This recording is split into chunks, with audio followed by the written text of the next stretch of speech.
Good afternoon. This is question 5 of the 2023 Chemistry GCSE paper for AQA. Just continuing on. So it's a different day, so I need to get myself all collected and ready. So, what is meant by weak acid? Answer in terms of ionisation. And what we're going to be saying is that a weak acid does not fully ionize.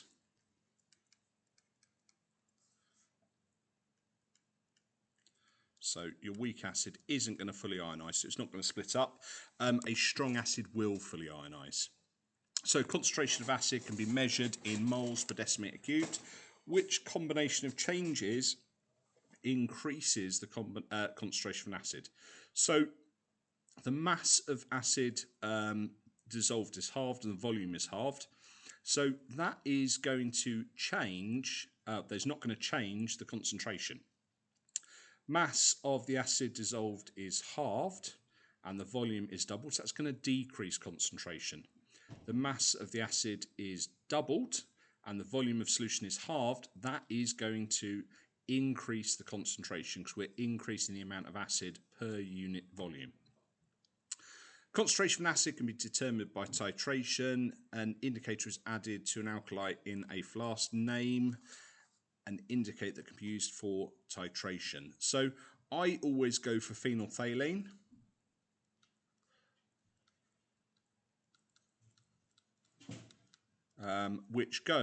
It's going from, so it could change when acid is added to alkali. So it's going to be pink to begin with because it's pink in an alkali, and it's going to go to colourless. You are also allowed a couple of other ones, so I'm just going to read them for you. Litmus going from blue to red, and methyl orange going from red stroke orange to pink. It doesn't allow you to have universal indicator because we want a definite colour change in a titration. If you have put universal indicator, that's worth a maximum of 1 mark. So sodium carbonate dissolves in water to produce an alkaline solution. Give the formula of the ion that makes a solution alkaline. So alkaline solutions are OH minus. So it's OH minus. You can put the minus on the other side as well. So a student does a titration using sodium carbonate solution and nitric acid. The equation for reaction is written above. And it gives us some information. So we have 25 centimeters cubed of 0.124 sodium carbonate, moles per decimeter cubed sodium carbonate, neutralized by 23.6 centimeters cubed of nitric acid. It's asking us to calculate the concentration of nitric acid. It's asking us to give that to 3 significant figures. And it's given us some guidance on this, which is quite nice. So you should count the number of moles of sodium carbonate in 25 centimeters cubed, the number of moles of nitric acid in 23.6 centimeters cubed, and the concentration of nitric acid. So this is a normal titration calculation. So the way I normally do this is I firstly write out the chemical equation, the balanced chemical equation. And you only need to write out the first half of that balanced chemical equation as long as it's balanced. And I'm going to write down all of the different items that we could or we do know about this. So we know the concentration, or we don't know the concentration of one of them. We know the volume in centimeters cubed. And we need to work out what the number of moles is of each of these. So what I'm going to do now is I'm going to put the information that I know from the question onto here. So I can see I've got 25 centimeters cubed of 0.124 molar sodium carbonate. So my concentration here for sodium carbonate is going to be 0.124. My volume is 25.0. Now, let's have a look at the other one. I can see I've got 23.6 centimeters cubed of nitric acid. So that's 23.6.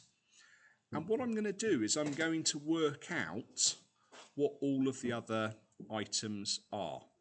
So I know that concentration is equal to number of moles divided by my volume in decimeters cubed. So the first thing I need to do, I need to remember when I'm calculating my number of moles for sodium carbonate, I need to make sure that I convert the volume into decimeters cubed. So how do I work out my number of moles of sodium carbonate?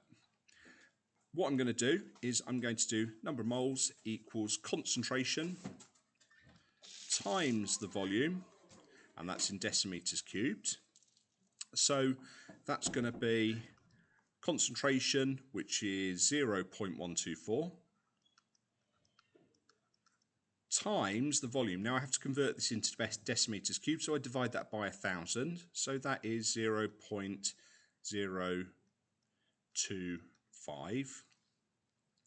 So my number of moles for that, I worked it out earlier, or I'm just reading off the mark scheme because I don't have a calculator here. So my number of moles of sodium carbonate is 0.0031. Now, I'm going to put 0.0031. Now, we can see before the nitric acid, we have a 2, which means that one molecule of sodium carbonate reacts with 2 molecules of nitric acid.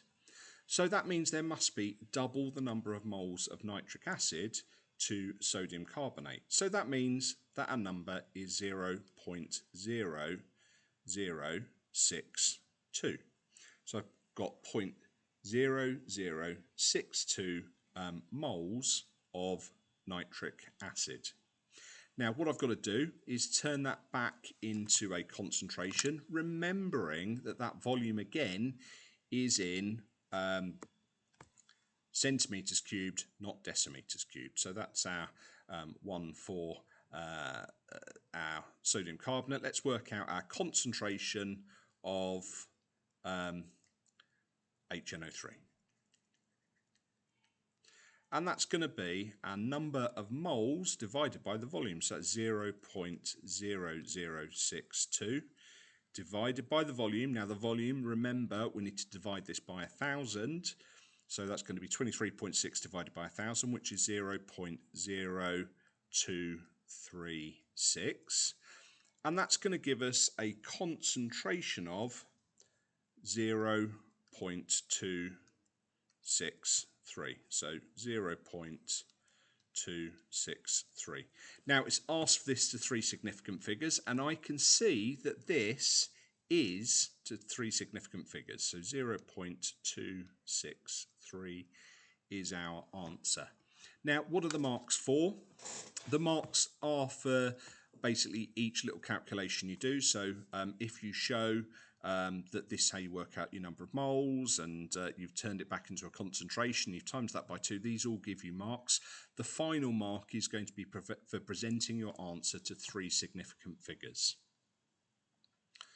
So question 5.6, when hydrochloric acid dissolves in water, hydrogen ions, H+, and chloride ions, Cl-, are produced. A solution of hydrochloric acid with a pH of 4.5 has a concentration of 3.16 times 10 to the power of -5. What concentration of H+ ions is in a solution of hydrochloric acid with 2.5? Now this looks like a really complex question, but what we remember is every pH point has a difference of 10 in the concentration. And we can see that the pH is going down, which means that it's more acidic, which means we have more H+ ions. We can see that difference is 2 between them, so that's 10 times 10, so that's 100 is the difference. So that means we are going to do 3.16 times 10 to the power of -5 times 100, and that's going to give us 3.16 times 10 to the power of minus 3. 3.16 times 10 to the power of minus 3.